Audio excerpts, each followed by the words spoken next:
ফের দাদাগিরি শাসক দলের। চার্চের জমিতেও নজর এবার তৃণমূলের। চার্চের জমিতে কনস্ট্রাকশনের কাজ বন্ধ করে দেওয়ার অভিযোগ এবার সামনে আসছে।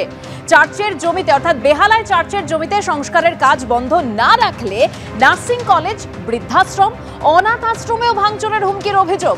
তৃণমূল কাউন্সিলর সুদীপ পল্লের দলবলের বিরুদ্ধেই এই চাঞ্চল্যকর অভিযোগ সামনে আসছে। আর অভিযোগ জানিয়ে মুখ্যমন্ত্রীকে চিঠিও দিয়েছে ডায়োসিস অফ ক্যালকাটা। অভিযোগ অস্বীকার করে সুদীপ পল্লে তিনি আবার পাল্টা দাবি করছেন, আমি যদি হুমকি দিই তাহলে উনি কেন আমাকে লোক পাঠিয়ে পয়সা নিয়ে মিটিয়ে নিতে বলছেন। অন্যদিকে আরেক শাসক নেতা অর্থাৎ জয়ন্ত সিং আরিয়াদহে ত্রাসের রাজত্ব যে কায়েম করে রেখেছিল, গ্রেপ্তারির 8 দিন পেরিয়ে যাওয়ার পরও তার একেবারে সেই ডোন্ট কেয়ার অ্যাটিটিউড, বেপরোয়া মনোভাব। এবং আজকে আমাদের ছকভাঙা ছাত্রার আলোচনা এই নিয়েই থাকবে। এবং তার পাশাপাশি অবশ্যই ঢোলাহাটে আজকে আদালতের যে ঢোলাহাট কাণ্ডে আজকে আদালতের যে নির্দেশ, যে বিচারপতি অমৃতা সিনহার যে নির্দেশ, তার দিকেও আমাদের নজর থাকবে। তার আগে অবশ্যই নজর রাখবো এই মুহূর্তে আজকের বিষয়। প্রথম যেটাতে নজর রাখবো, বেহালা চার্চের জমিতেও তৃণমূলের নজর, মুখ্যমন্ত্রীকে চিঠি ডায়োসিস অফ ক্যালকাটার। এরপর নজর রাখবো চার্চের জমিতে নার্সিং কলেজের ক্যাম্পাসে ঢুকে দাদাগিরি, অভিযোগ শাসক কাউন্সিলরের অনুগামীদের বিরুদ্ধে। একদম সরাসরি অভিযোগ করছেন তারা, আমি যদি হুমকি দিই তাহলে উনি কেন আমাকে লোক পাঠিয়ে পয়সা নিয়ে মিটিয়ে নিতে বলছেন, পাল্টা বলছেন শাসক কাউন্সিলর। এরপর গ্রেপ্তারের 8 দিন পরেও এখনো সেই ঔদ্ধত্য, সেই বেপরোয়া মনোভাব জয়ন্ত সিং এর। আজ তার সেই মনোভাব আবারও স্পষ্ট হয়েছে। ঘটনার পুনর্নির্মাণের পর ক্লাব থেকে বেরোনোর সময় সাংবাদিকদের প্রশ্নের উত্তরে ধাক্কা দেন এই জয়ন্ত সিং, যার বিরুদ্ধে ভুরি ভুরি অভিযোগ। মদন মিত্র, সৌগত রায়, এবার তৃণমূল কাউন্সিলর। জয়ন্ত সিং এর আতঙ্কে কি তৃণমূল কাউন্সিলর, কি বলছেন তিনি শোনাবো আপনাদের। অন্যদিকে ঢোলাহাট কাণ্ডের কথা যেরকম আপনাদেরকে জানাচ্ছিলাম, ঢোলাহাট কাণ্ডে ঘটনায় দ্বিতীয় ময়না তদন্ত, আইসি মানস চট্টোপাধ্যায় তদন্তে অংশ নিতে পারবেন না, এরকমই নির্দেশ দিয়েছে আদালত। তবে শুরুতেই যেদিকে নজর রাখবো, চার্চের জমি, বেহালায় চার্চের জমিতেও কি এবার নজর তাহলে তৃণমূলের? এই প্রশ্ন উঠছে। মুখ্যমন্ত্রী মমতা বন্দ্যোপাধ্যায়কে ইতিমধ্যেই চিঠি দিয়ে সমস্ত অভিযোগ জানিয়েছে ডায়োসিস অফ ক্যালকাটা। বেহালায় চার্চের জমিতে কাজ করতে বাধা, হুমকি দেওয়া হচ্ছে বলেও সরাসরি অভিযোগ করা হচ্ছে। 123 নম্বর ওয়ার্ডের তৃণমূল কাউন্সিলর সুদীপ পল্লে তার অনুগামীদের বিরুদ্ধেই এই অভিযোগ। চার্চের জমিতে নার্সিং কলেজের ক্যাম্পাসে ঢুকে দাদাগিরি শাসক কাউন্সিলরের অনুগামীদের।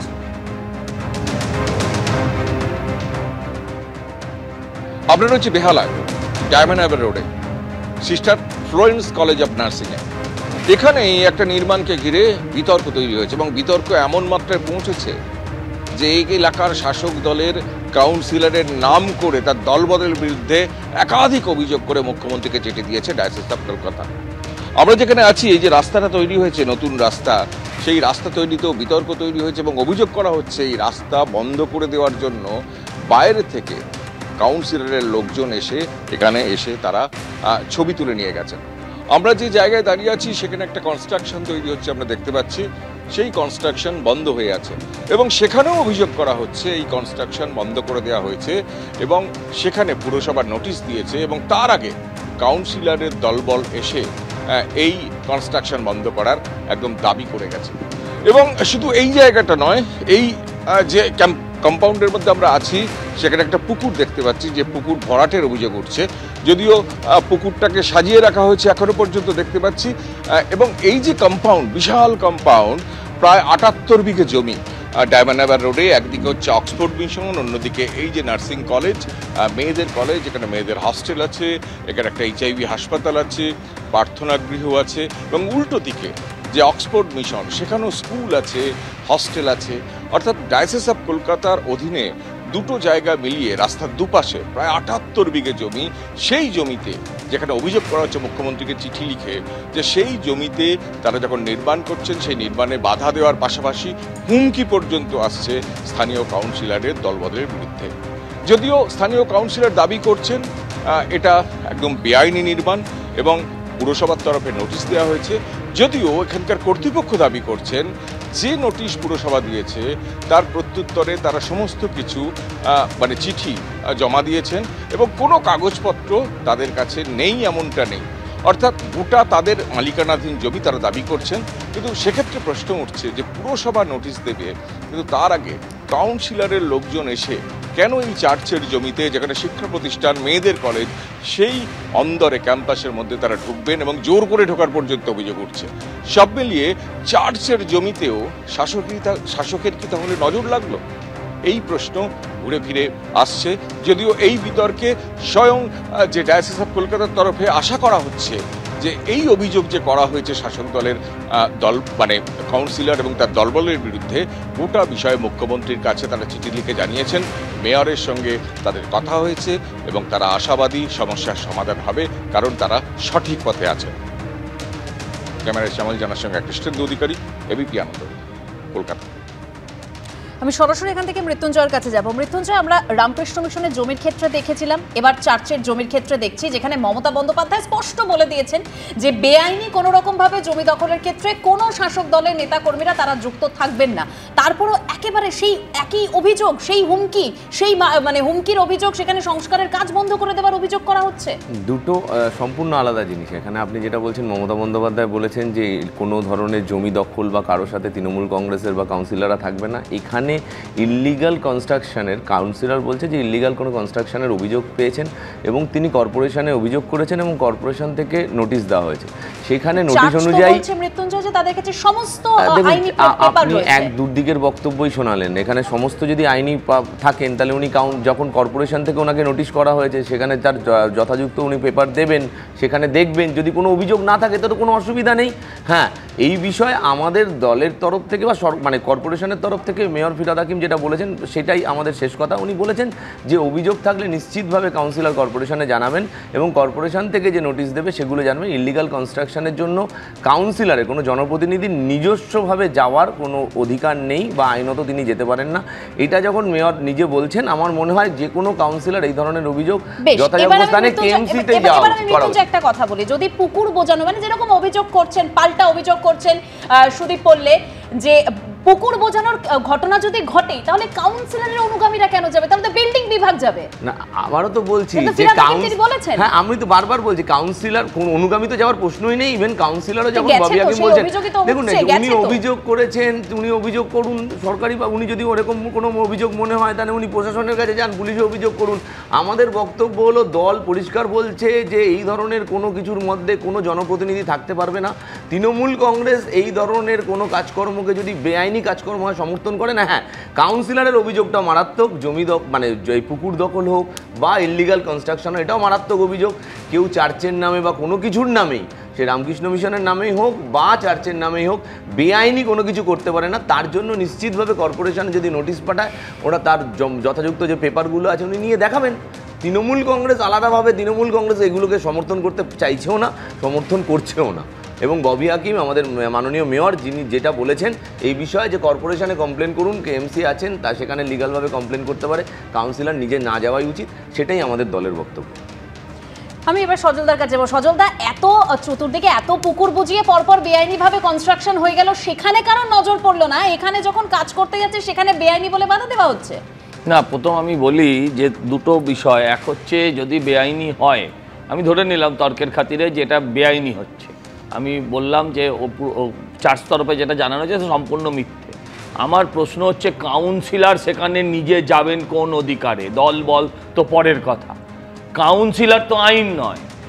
বেআইনি হচ্ছে আপনার চোখের সামনে এসছে, আপনি পুরসভাকে জানাবেন, পুরসভা যদি না শোনে আপনি মেয়রকে জানাবেন, মেয়রের ঘরে ধর্ণা দেবেন, মেয়রের ঘরে গিয়ে আপনি টেবিল চাপড়াবেন। কিন্তু কোন অধিকারে আপনি চার্চের ভেতরে ঢুকলেন এবং চার্চের ভেতরে হামলা চালালেন বলে অভিযোগ। আরও মারাত্মক কথা বলছে, পয়সা দিয়ে মিটিয়ে নেওয়ার কথা বলেছে নাকি চার্চ কর্তৃপক্ষ। মানে চার্চও বোঝে যে তৃণমূলকে পয়সা দেওয়া ছাড়া কোনো কাজ করা সম্ভব নয়। এই যে কথাটা যদি সত্যি হয় যে চার্চ বলছে পয়সা দিয়ে মিটিয়ে নেবে, আপনি ভাবতে পারছেন কোথায়? এর আগে আরেকজন তৃণমূল কাউন্সিলর তিনি কি করেছিলেন, তিনি পুরসভায় দাঁড়িয়ে, আপনারা এটা নিয়ে আলোচনা করেছেন, তিনি একজন মহিলা কাউন্সিলর পুরসভায় দাঁড়িয়ে পোপের বিরুদ্ধে কথা বলেছিলেন। তো এরা তো চার্চের আলোচনার বিষয় নাকি? কি অদ্ভুত! আমি জানি কোনটা দলনেত্রী সমর্থন করেছেন। আমার বক্তব্য হচ্ছে কি দল ব্যবস্থা কি নিয়েছে, দল ব্যবস্থা কি নিয়েছে, সমর্থন করিনি বলে ছেড়ে দিলাম। আরে এরা না এটা তো সমর্থন করিনি বলে না, ভোলেনাথের বিরুদ্ধে তোমরা কি ব্যবস্থা নিয়েছো? এতগুলো মানুষ মারা গেছে উত্তরপ্রদেশে, ভোলেনাথের বিরুদ্ধে কি ব্যবস্থা নেওয়া হয়েছে? আরে বলতে হবে না, তোমাদের সরকার চলছে, তোমাদের পশ্চিমবঙ্গের সরকার চলছে না, উত্তরপ্রদেশে তোমাদের সরকার চলে। তাহলে উত্তরপ্রদেশে তুমি যদি আমি জানতে চাই কোন কাউন্সিলর কি বলেছে, শেষ আলোচনায় আসবো, তবে অবশ্যই বক্তব্য শুনতে চার্চ কি অভিযোগ করছেন পাল্টা সুদীপ বললে তৃণমূল কাউন্সিলর, তার কি বক্তব্য রাখবো পরপর। কি অভিযোগ? আপনি একটা মমতা বন্দ্যোপাধ্যায়কে চিঠি দিয়েছেন আপনাদের বিশপ হাউস থেকেই, কি অভিযোগ করা হয়েছে স্পেসিফিক্যালি? আমাদের যে অক্সফোর্ড মিশন আন্ডারে যে প্রপার্টি আছে, সে অক্সফোর্ড মিশন ভিতরে লেফটেন্ট 81 ডায়মন্ড রোড, সেখানে আমাদের sister Florence college, nursing college আছে। সেই কলেজ বহু পুরনো বিল্ডিংগুলো আছে, বিল্ডিং তো বলবো না, ওটা শান্তিনিকেতন ছোট ছোট ঝুপড়ি ঘর আছে। আমরা কিন্তু রিপেয়ারিং করছি ওখানে, এসে রিপেয়ারিং করছি। রিপেয়ারিং করার সময় লোকাল কাউন্সিলর 123 নম্বর ওয়ার্ডের কাউন্সিলর তার লোক দলবল পাঠিয়ে ওখানে কাজে বাধা দিচ্ছে। তো নামও লিখেছেন, মানে সুদীপ বললে। হ্যাঁ, 123 নম্বর ওয়ার্ডের মিস্টার সুদীপ বললেন। আপত্তি জায়গাটা কোথায়? কেন বারণ করছে, কেন বাধা দিচ্ছে? সেটা তো ওনারাই বলতে পারবেন। ওরা কিছু বলছে না, না ওনাদেরকে বল, অথরিটিকে বল আমার কাছে আসবে। কিন্তু আপনারা পরিতোষ ক্যানিং, যিনি বিশপ কলকাতার, তার জীবন সংশয়ের কথা বলছেন কেন? শুনুন, তিনি বলছেন ওখানে অক্সফোর্ড মিশন একটা মাঠ আছে, সেই মাঠ চিরদিন ধরে ওখানে লোকালের যাতায়াত করছিলেন, মর্নিং ওয়াক, ইভিনিং ওয়াক, সেইটা কোভিড পরে বন্ধ হয়েছে। তিনি চাইছেন যে ডিসিপ্লিন ওয়েতে তারা আসুক, কিন্তু সেটা যে ডিসিপ্লিন ওয়েতে মানতে চাইছে না। সেটা যদি উনি না খুলেন তাহলে উনাকে সরিয়ে আমি অক্সফোর্ড মিশনটাকে দখল করব। কাকে সরিয়ে? উনাকে সরিয়ে মানে বিশপ মহাশয়। এটা কে বলছেন? কাউন্সিলর বলছেন, চারদিকে ঘুরে বেড়াচ্ছেন। আমার বিরুদ্ধে যে কমপ্লেন হয়েছে, আমি মুখ্যমন্ত্রীর কাছে যদি হয়ে থাকে, আমিও মুখ্যমন্ত্রীর কাছে আবেদন করছি এর পূর্ণ তদন্ত হোক। আমি বেআইনি কনস্ট্রাকশনের প্রতিবাদ করেছি, সেটা কোথাও চার্জ নেই। বিশপ কলকাতা, তিনি নিজে বেআইনি কাজের সাথে যুক্ত, তিনি পুকুর ভরাট করছেন, তিনি বেআইনি কনস্ট্রাকশন করছেন, আমি তার প্রতিবাদ করেছি। আর দ্বিতীয় যেটা কথা হচ্ছে, আমি লোকবল নিয়ে গেছি, আমি একজন কাউন্সিলর, আমার কাছে যদি কোথাও কমপ্লেন আছে পুকুর ভরাট হচ্ছে, আমি যাব না সেখানে? আমি গেলে 4-5 জন লোক আমার সাথে যাবে না? এটা হতে পারে? আমি যদি না জানি বুঝি, আমি কী করে কর্পোরেশনকে করে ইনভলভ করব? কোথাও বেআইনি কিছু হয়নি, কর্পোরেশন বেআইনি কনস্ট্রাকশনের নোটিশ করেছে। আমি ওই বিশপ সাহেবের কাছে আবেদন করব যে এত কমপ্লেন এদিক ওদিক না দৌড়ে উনি আইনি ব্যাপারে উনি যদি অ্যাপিল করে থাকেন, উনি যদি কোথাও প্ল্যান স্যাংশন করে থাকেন, কর্পোরেশনকে দেখাক। আমি তো বলছি প্রমাণ দিক না, হুমকির কথা কোথায় আসছে। আমি যদি হুমকি দিই, আমি যদি ওনার ঠিক কাজে বাধা দিই, উনি কেন আমার কাছে লোক পাঠাচ্ছেন বিভিন্ন রকমভাবে রফা করে নিতে, পয়সার অফার দিয়ে আমাকে বলছেন এটাকে মিটিয়ে নিতে? কেন উনি বলছেন? একদম বিশপ সাহেব দিয়ে যে লোক পাঠিয়ে, ভবিষ্যতে যদি আরও এগোয় উনি, আমি আরও অনেক কিছু বলবো। একদম পরপর দুটো স্পষ্ট বক্তব্যই আমরা রেখেছিলাম। চার্চের তরফে কর্তৃপক্ষ কি অভিযোগ করছেন এবং পাল্টা সুদীপ বললে তিনি কি বলছেন। চার্চের তরফে কর্তৃপক্ষ তিনি ঠিক কি বলছেন, কি অভিযোগ করছেন, এবং সেখানে তিনি সরাসরি বলছেন যে তাদেরকে কাউন্সিলর অফিসে যেতে বলা হয়েছিল। আমি এখান থেকেই জয়ন্তনারায়ণ বাবুর কাছে যাব। জয়ন্তনারায়ণ বাবু, কাউন্সিলর অফিসে কেন যেতে বলা হবে? যদি অভিযোগ থাকেও সেখানে কাউন্সিলর কি করবেন? একটা কথা বলতে চাইবো যে 1818 সালে মেরি শেলি ফ্রাঙ্কেনস্টাইন বলে একটা বই লিখেছিলেন এবং সেটা খুব জনপ্রিয় হয়েছিল। আমার মনে হয় আজকে 2024 সালে 206 বছর পরেও সেই বইটা সমান প্রাসঙ্গিক। যে গবেষকের তৈরি যে দানব পরে সারা সমাজকে খুন করতে শুরু করেছিল, আমরা মনে হয় যেন সেই দানব এখন হাজারে হাজারে তৈরি হয়েছে, যা একসময় হয়তো এই দলটাকেও গ্রাস করে ছাড়বে, এটা আমার ধারণা। হ্যাঁ, এবার আমি বলি, হ্যাঁ, কেন কাউন্সিলর ডাকছেন তার অফিসে, এটা সহজেই অনুমেয়। আমি যদি বলি তাহলেও সাধারণ দর্শক শ্রোতা বন্ধুরা বুঝবেন, না বললেও বুঝবেন। কিন্তু প্রশ্ন হলো তিনি ডাকতে পারেন কিনা। উত্তর হলো না, তা সত্ত্বেও তিনি ডাকবেন। এটা আগেও হয়ে এসেছে, এখনও হচ্ছে। হ্যাঁ, যদি তিনি বেআইনি করেন তাহলে পুরসভাকে জানানো হবে, পুরসভা নোটিশ দেবে, তারপর আদালত আছে, আদালতে নিশ্চিত হবে এখানে সত্যি মানে সঠিক কনস্ট্রাকশন হচ্ছে নাকি কোনো জমি দখল করা হচ্ছে। কিন্তু যে ভঙ্গিতে এনারা বারবার, একটা ঘটনা নয়, বারবার এনারা ডাকেন কাউন্সিলররা বা জনপ্রতিনিধিরা, তাতে কিন্তু পরিষ্কার যে কেন ওরা ডাকেন আর কিসের বিনিময়ে বারবার আন্ডারস্ট্যান্ডিং করতে একজন সাধারণ মানুষ বাধ্য হন। সেটাও একটু আগে আপনারা দেখালেন, জনপ্রতিনিধি কি চেয়েছেন তাকে বিশপ দেবেন না বলেছেন, বা হয়তো তিনি দুদিন বাদে ঘটনা যখন স্তীমিত হয়ে যাবে তখন দেখা যাবে হয়তো তিনি দিতে বাধ্য হয়েছেন। আমি বলছি বাধ্য হয়েছেন। দেখুন, আইনত এই জনপ্রতিনিধি তার অফিসে ডাকতে পারেন না, তবু যদি তিনি ডাকেন তিনি বেআইনি করছেন। কিন্তু আমরা একের পর এক এখানে বসে বলে যাই আর বেআইনি ঘটনাগুলো হয়েই যায়। সে আড়িয়াদহই হোক আর ঝোলাহাটি হোক। কৌস্তব চট্টোপাধ্যায়, জেমস লং সরণির ওপর 123 নম্বর ওয়ার্ডের, আমি দোকানের নামগুলো বলছি না, ছোট ছোট এগরোলের দোকান থেকে যেভাবে ওই কাউন্সিলর নেতৃত্বে টাকা নেওয়া হয় তুই কল্পনা করতে পারবে না। ছোট বিরিয়ানির দোকান করেছে জেমস লং সরণির ওপর, 20,000 30,000, পুজোর সময় 1 লাখ টাকা দিতে হয়। আসলে মুশকিল হচ্ছে এই ওয়ার্ডটার না একটা প্রাসঙ্গিকতা আছে, ঐতিহাসিক দিক আছে। এই 123 নম্বর ওয়ার্ড সাবর্ণ রায়চৌধুরীদের বাড়ি, ডায়মন্ড হারবার রোডের এপারে এবং ওপারে। এই ওয়ার্ডে এক সময় কাউন্সিলর ছিলেন সিপিআইএমের নেতা সমর রায়চৌধুরী, সাবর্ণ রায়চৌধুরী পরিবারের বংশভূত। আর তারপর যিনি কাউন্সিলর হয়েছেন, কিছু না, এবিপি আনন্দ একটু সরেজমিনে তদন্ত করুক, আজ থেকে 10 বছর 15 বছর আগে এই কাউন্সিলরের কী অবস্থা ছিল, কী করতেন, কী ব্যবসা ছিল, কোন দোকানে কাজ করতেন, আর আজকে কি হয়েছে। মানে তৃণমূল কংগ্রেসের নেতাদের কাউন্সিলরদের আমরা উদাহরণ দিই না, 15-20 কোটি টাকার মালিক, 17টা স্করপিও, 18টা গাড়ি। তো তৃণমূল কংগ্রেসের এক উৎকৃষ্ট কাউন্সিলর। আচ্ছা, আমি একটা জিনিস বলছি, এই যে জমিটা নিয়ে যেখানে নিয়ে ডিসপিউট হচ্ছে, এটা ডায়মন্ড হারবার রোডের দুদিকে 84 বিঘে কাছাকাছি জমি। আচ্ছা, এই কাউন্সিলর কোথায় ছিলেন যখন এই বিশপের থেকে কোভিডের সময় যখন অক্সফোর্ড মিশনের মাঠে সাধারণ মর্নিং ওয়াকারদের মর্নিং ওয়াক বন্ধ করে দেওয়া হলো? শোনা যায় সেখানে একটা স্কুল তৈরি হবে, তার সাথেও তৃণমূলের আবার ওপরের দিকের একাংশের হচ্ছে যোগাযোগ রয়েছে। আসলে তৃণমূল হচ্ছে কে টাকা নেবে, বিশপের থেকে কে টাকা নেবে? মমতা ব্যানার্জিকে চিঠি পাঠিয়েছেন, মানে মমতা ব্যানার্জি স্তরের লোকেদের কাছ সাথে সেটিং করে দেবেন, এই করে কেন নেবেন বিশপ? আচ্ছা, এই বিশপ যখন সাধারণ মর্নিং ওয়াকারদের, যে মাঠে সৌরভ গাঙ্গুলি প্র্যাকটিস করতো, প্লেয়ার্স কর্নারের ক্রিকেটাররা যেখানে খেলতো, যেখানে প্র্যাকটিস হতো, কোভিডের সুযোগে সাধারণ মানুষকে সেখানে মর্নিং ওয়াক করতে বন্ধ করে দেওয়া হলো, তখন এই কাউন্সিলর কোথায় ছিলেন? আমি জানি না, আমরা তো শুনেছি বেহালা পশ্চিমের দিকের আরেকজন তৃণমূল কংগ্রেসের কাউন্সিলরের ঘনিষ্ঠ এই বিশপরা নাকি এই একটা স্কুল তৈরি হবে তার সাথে নাকি যুক্ত আছে। মৃত্যুঞ্জয়ের উত্তর নিতেই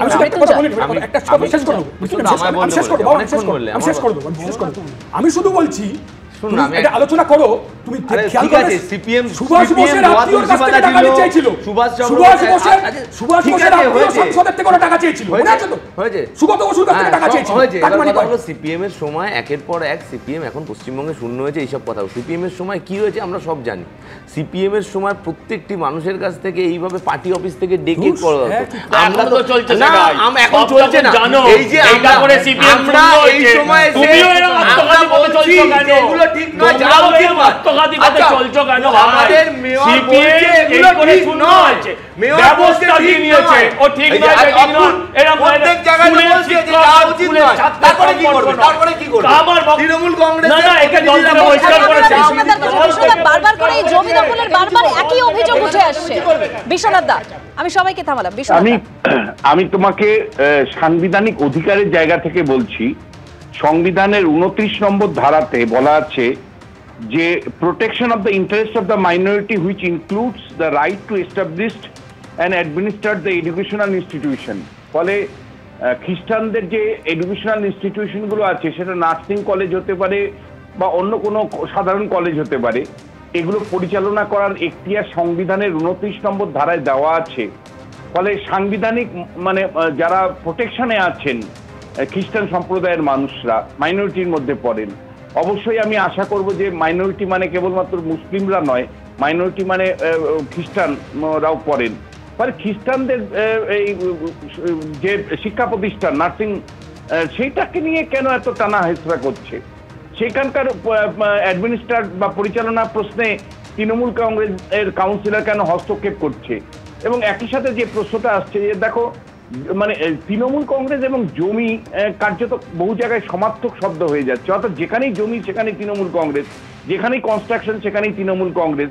কিন্তু তৃণমূল কংগ্রেস একটা ডিনায়াল মোডে আছে। দেখো, এটা তো অস্বীকার করার উপায় নেই যে দীর্ঘদিন শাসন করছে তৃণমূল কংগ্রেস, আরো হয়তো মানে বছরকে বছর শাসন করবে, কিন্তু একটা গভর্নেন্স তো মিনিমাম দিতে হবে। কেন কাউন্সিলরদের বিরুদ্ধে অভিযোগ হচ্ছে দাদাগিরি? কেন কাউন্সিলরের লোকজনের বিরুদ্ধে দাদাগিরির অভিযোগ তুলছে। এটা তো এই কাউন্সিলর সংক্রান্ত নয়, যেখানেই জমি জমা একেবারে বিশ্বনাথ দা, এই দাদাগিরি শুধুমাত্র একজন কাউন্সিলর নয় বা তৃণমূল কাউন্সিলর নয়, শাসক নেতাও রয়েছে। জয়ন্ত সিং এর আজকের যে বডি ল্যাঙ্গুয়েজ, আজকের যে অ্যাটিটিউড দেখাবো আপনাদের আলোচনায় আসবো এটা নিয়ে।